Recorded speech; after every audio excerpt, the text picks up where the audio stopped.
Right now, we're seeing an unusual spike in economic sentiment, with a score of plus 0.24 and a momentum of plus 0.88 over the last 24 hours. This is significantly above the historical baseline, suggesting a growing optimism that's not just noise, but backed by 20 semantic clusters indicating key themes in the current discourse. So, what does our API return?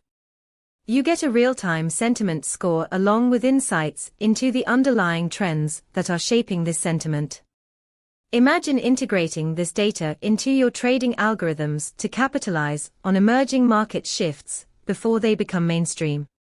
Start leveraging this powerful insight today. Check out pulsebit.lojenterprise.com/docs to dive deeper into our economy sentiment API.